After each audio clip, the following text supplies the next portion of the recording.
Studying the importance of immigrants on children's educational attainments comes from the fact that there are many immigrant students across different countries, and then the fraction of immigrants has increased over time.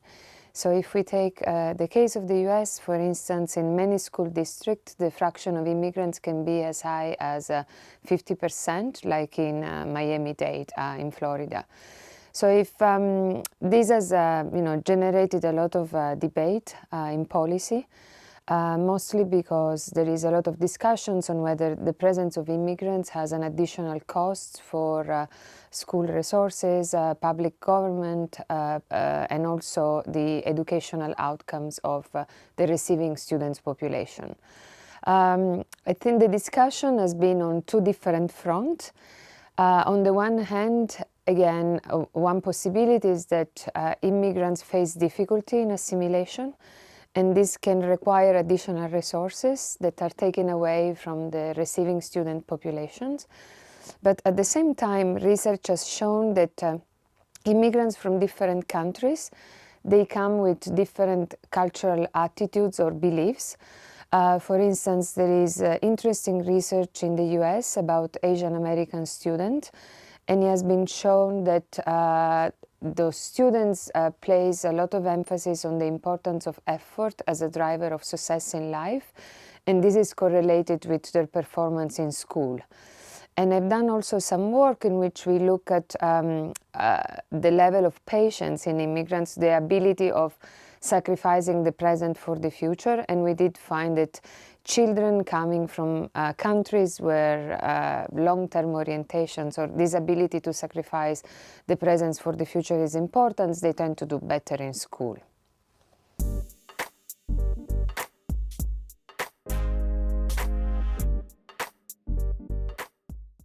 So there is a large literature, at least in economics, on the effect of immigrations on labor market outcome, but there is less research on the effect of immigrations on educational outcome. The current research usually finds that immigrants have either a negative effect or a zero effect on the receiving population, but there are several challenges to study these questions, two particularly. One is that immigrants are not randomly allocated to school district, and so most of the time what we see is that immigrants, they tend to go in school district where the socio-economic status of the population is lower, and this generates a negative correlations, almost mechanical, between the school performance of the receiving population and then the presence of immigrants.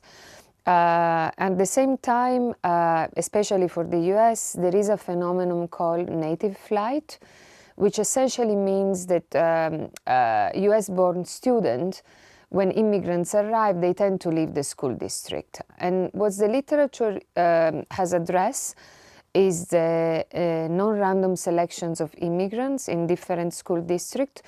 But mostly due to data limitations, there is little evidence or almost no evidence on the fact that American family could potentially leave when immigrants arrive, and this is what we are able to address in our paper, in our research.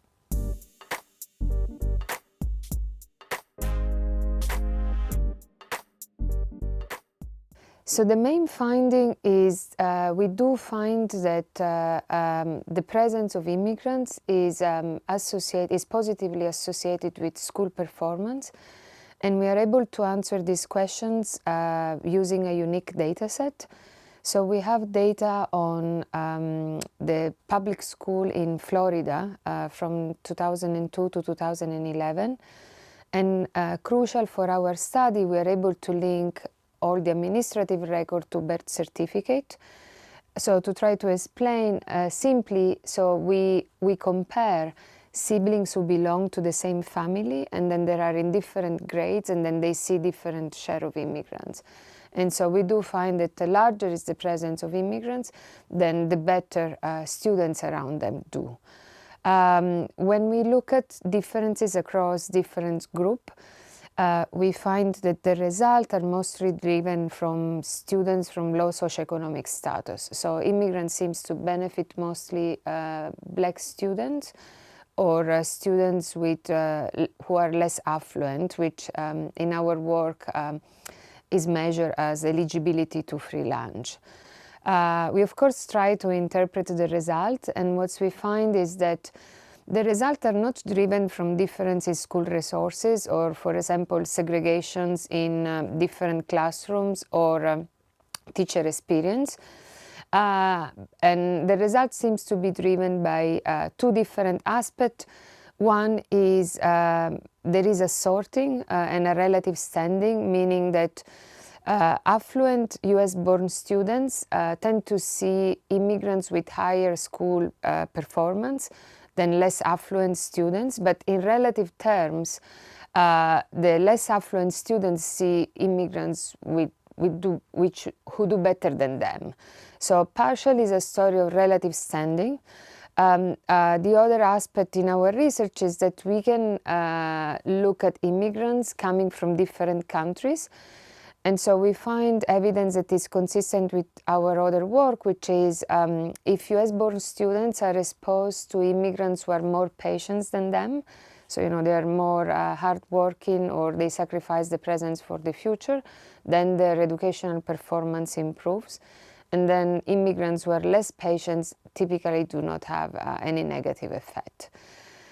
In terms of policy implications, I think this is a very important question, and so it's important to have an accurate research design, because we do find that immigrants indeed improve the educational performance of the receiving populations, at least for the case of Florida in the US, and then this can change the overall public debate on the cost of immigrations in schools.